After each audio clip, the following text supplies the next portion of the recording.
Right, well guys, welcome back. It's been a while since the last update video. I've been busy on and off with work and stuff. Uploaded a video of this just earlier because we had my niece over for the weekend. I've been out doing good things with young people. and had a really good time, and I think she enjoyed it. And she's been asking for a long time to have a go with one of these. So this needed a test, so here we go. Right, so this had, long story short, I've upgraded everything on everything, moved everything round. So it's a lot to cover, so I'll try and get through it all. I don't have a lot of memory space, so we'll crack on.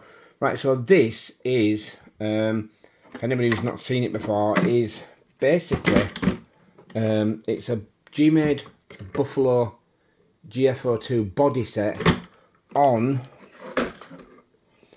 a totally aluminium clone of an SCX2, an SCX1, SCX10 1 version 1. So I took the home, right,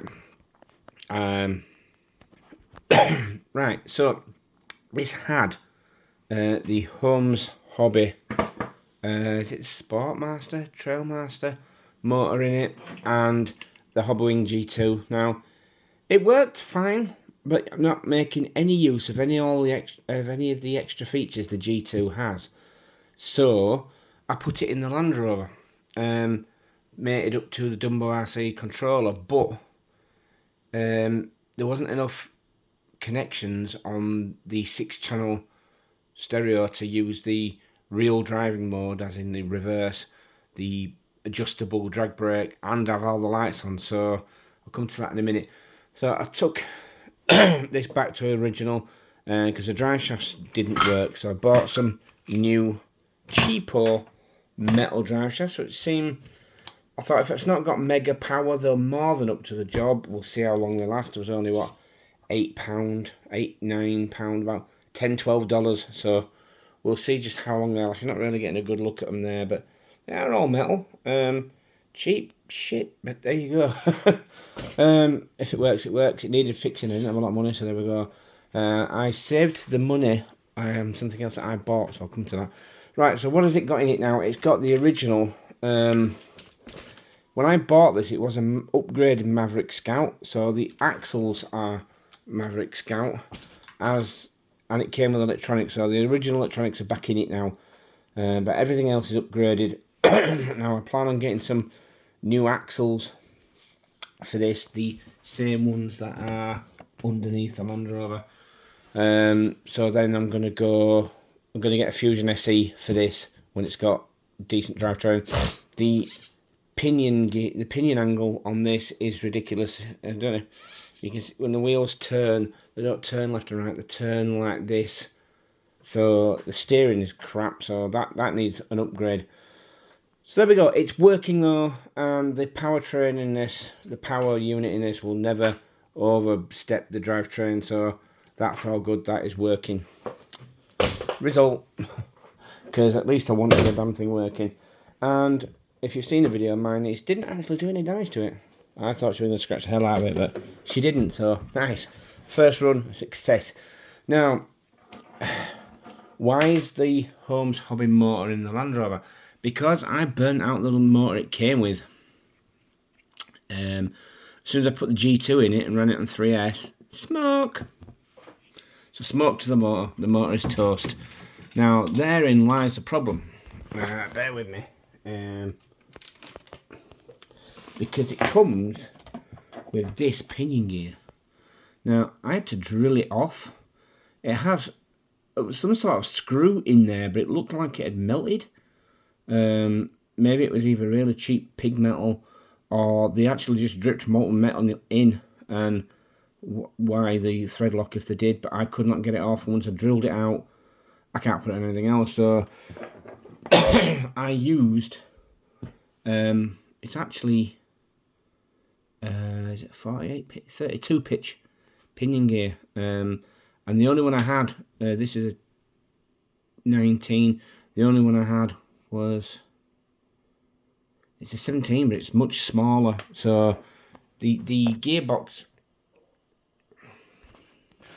Right, this is difficult because they're all interconnected. Backtracking a little now, I removed the gearbox from that and put it in that so that the axles, drive shafts and gearbox were in that. It worked, but I wasn't making use of the 2-speed, and I've seen videos of the original gearbox with a brushless motor surviving if you have your punch dial down and don't rattle the gears together with hard acceleration and braking. So I thought I'll put the gearbox back in that, and then with the adjustable drag brake, it's got the grunt of a Holmes hobby motor, 2-speed, and I shouldn't break it. And if I do break it, then I've still got the gearbox I put in it originally, which is now in this.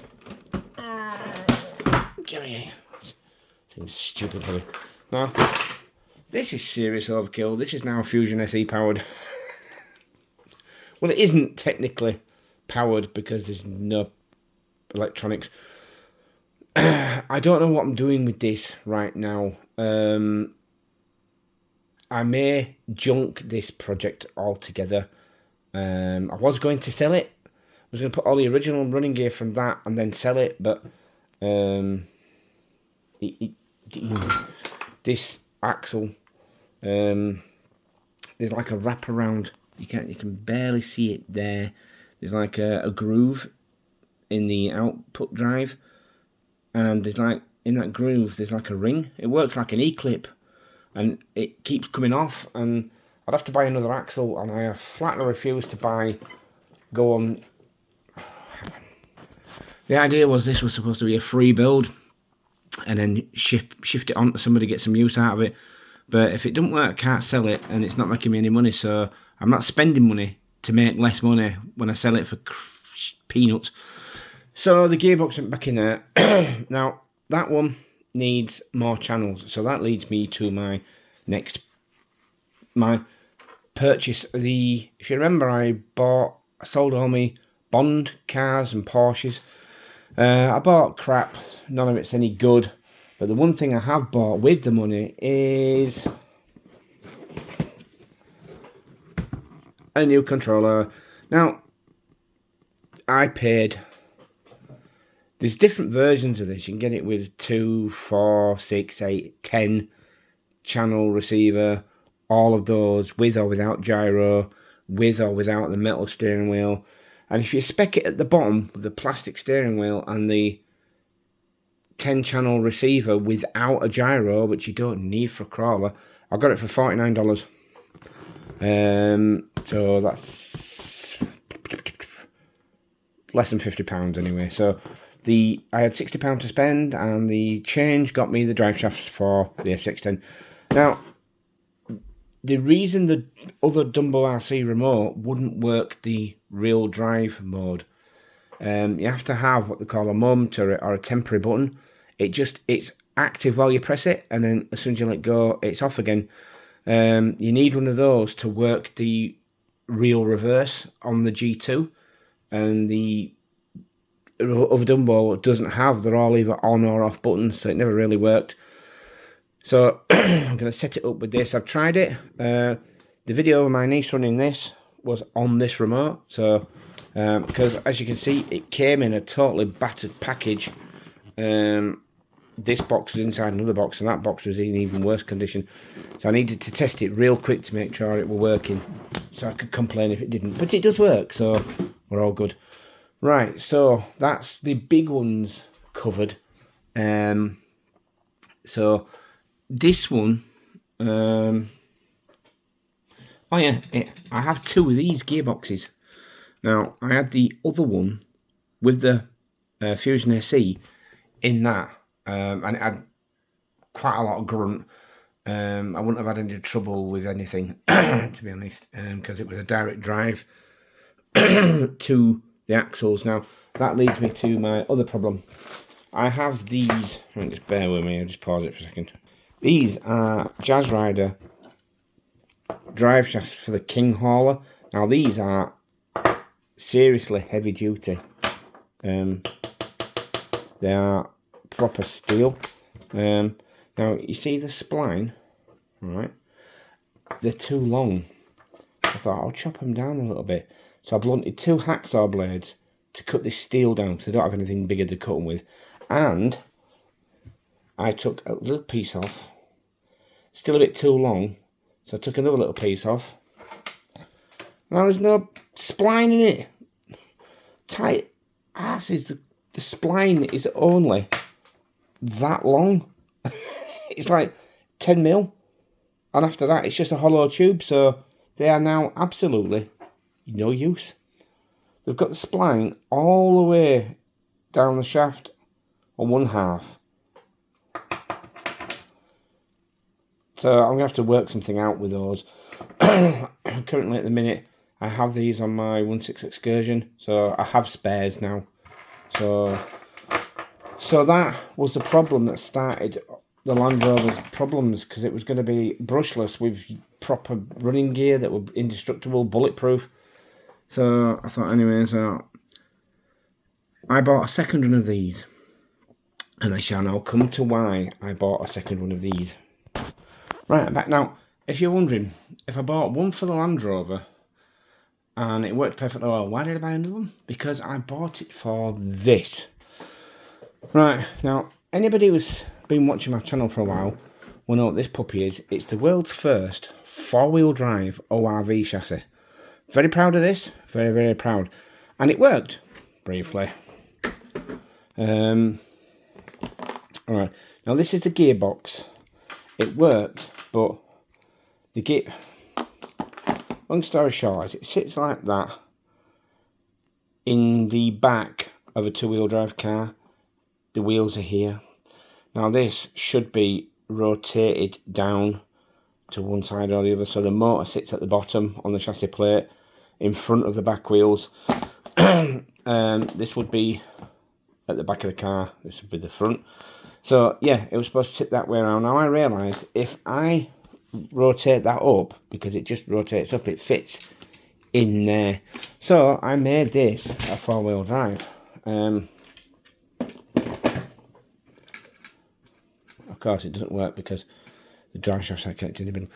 But yeah, you get the idea. Look, there's drive shafts, there's a lot of work involved here, and I thought I took the gearbox out to strengthen up the motor mount, because under load this was flexing and the gears were separating, which they still do a little bit if you really pressure it, and the gears were separating and you were losing drive. So I thought, I can't start again, there just isn't enough room in this gearbox, in this chassis, for anything else.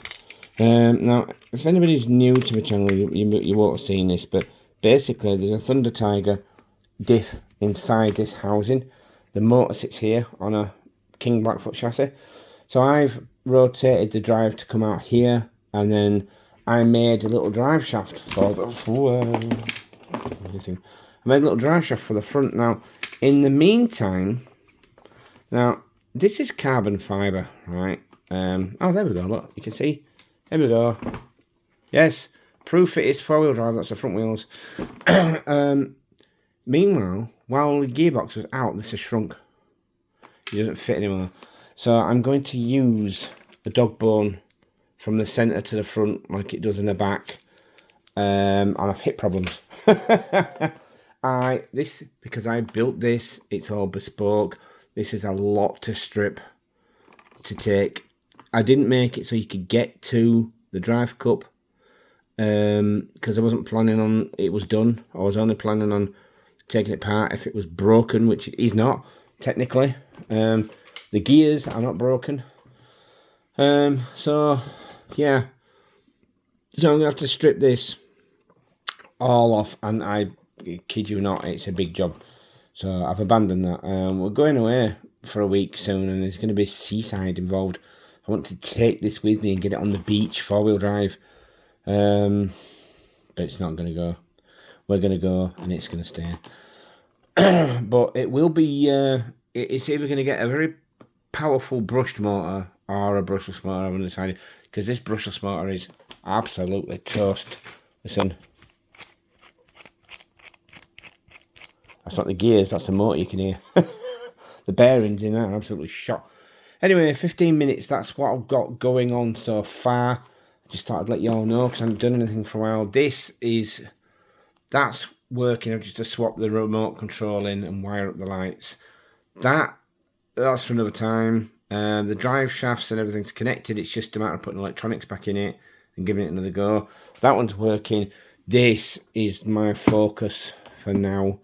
I've got some various drive shafts which I'm going to experiment with welding and see if I can put two of these together to make one that's the right length, or I might drop lucky and get one.